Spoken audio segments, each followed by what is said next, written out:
It was July 19th, 1978, when a lonely, middle-aged woman named Meredith moved into 728 West Grove Avenue. Meredith had just lost her husband to cancer, a kind man to whom she had been married to for 27 years. Meredith had no children.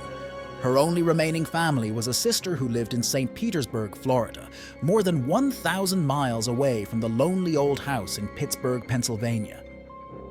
So Meredith was all alone, a broken woman in her new, very old house. The only company she had on the first day of her new life was her young neighbor, Mrs. Anders, and her 2 children, a 5-year-old boy named Carter and his 8-year-old sister, Jenna. They had decided to welcome her to the neighborhood with some fresh baked cookies.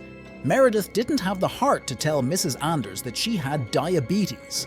It was only after Meredith began unpacking her collection of porcelain dolls that she began to notice some strange happenings within the shabby old house. Back aching, she noticed that a couple of her dolls had been turned around. She thought nothing of it. A wind or a careless arm could have done it.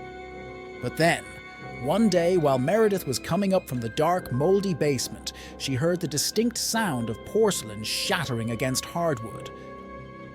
Meredith ran upstairs to the little shelves where her dolls were so lovingly placed, only to find that the very first doll she'd ever bought, a beautiful Russian-style girl with long dark hair, was in smithereens on the floor.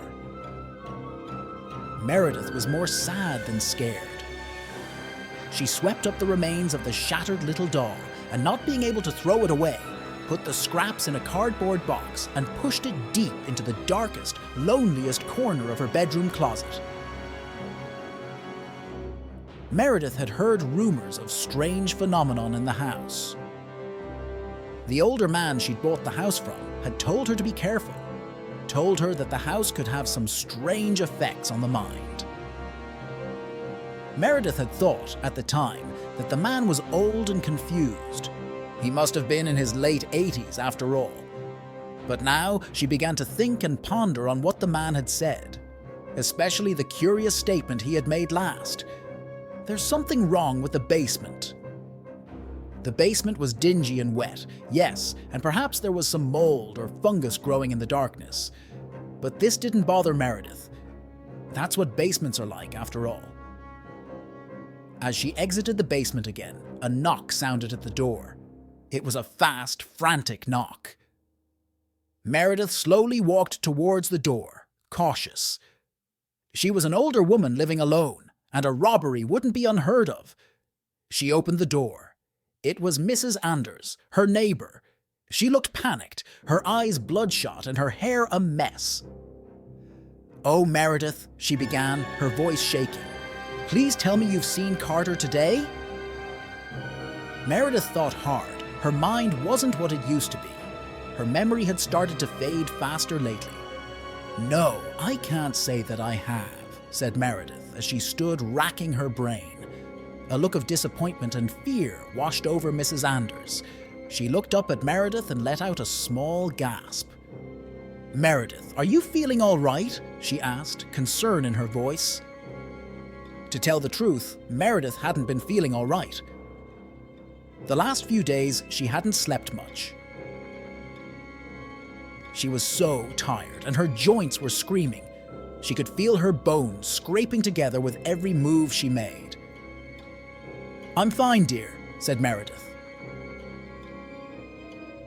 Mrs. Anders left and went to the next house. Meredith creaked her way out of the basement and up to look in the mirror in her bathroom. She looked dreadful. Her eyes were sunken, her hair was thin, and her skin had gone ashen grey. She felt her forehead, expecting to find fever, but she was cold and clammy. "There's something wrong with the basement," she muttered to herself, echoing the old man. As she left the bathroom, she felt a sharp pain in her foot. She sat down on her bed and brought her foot to her lap. A large shard of porcelain was protruding from her heel. She felt dizzy. Grasping the shard, she began to pull it out, wincing in pain. The shard drew cleanly from her heel, and a small trickle of blood followed it. As she came up from the basement, the front door rattled in its frame from a loud, frantic pounding she had never heard before. She made her way to the door, her back brittle, her joints corroded and stiff. It was Mrs. Anders again. "Meredith!" she shouted. Her previous patience and kindness had completely evaporated. "I know you've done something with her, you witch!" Her hair was stringy, her eyes sunken. She hadn't slept in days. "Where is Jenna? I know you know where she is." Meredith remained calm, almost absent with these screams of anguish. "Please calm down, dear. Come in and I'll make you some tea." "I don't want tea," shouted Mrs. Anders, tears running down her face. "I want to know what you've done with my children." Meredith looked puzzled. She leaned in close to Mrs. Anders. Her putrid breath smelled of metal. In a harsh whisper, she uttered, "There's something wrong with the basement." Mrs. Anders shoved past Meredith, knocking her to the floor. Mrs. Anders stormed through the decaying, decrepit house, or what used to be a house. Dust and mold was abundant. It stunk like a rotting animal. Mrs. Anders approached the threshold of the basement. She opened the thin door separating the house from the rotting underbelly that was the basement. She stood, staring down into the abyss, her legs shaking and her stomach turning. She already knew what she would find in the moldy darkness. Just as Mrs. Anders' foot touched down on the first step, she felt a sharp push from behind. She tumbled down the stairs, bashing her head on the banister several times. Her head hit the wet concrete floor before she came to rest at the bottom. She held her hand up in front of her eyes and recognized blood in the dim light. Blood that wasn't hers. At the top of the stairs, she recognized the silhouette of Meredith.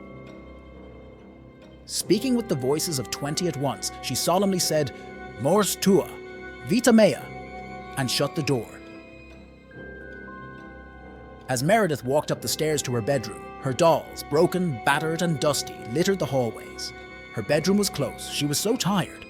She did what it had asked. She was sure she'd done what it had asked, but she couldn't seem to remember it, not anymore.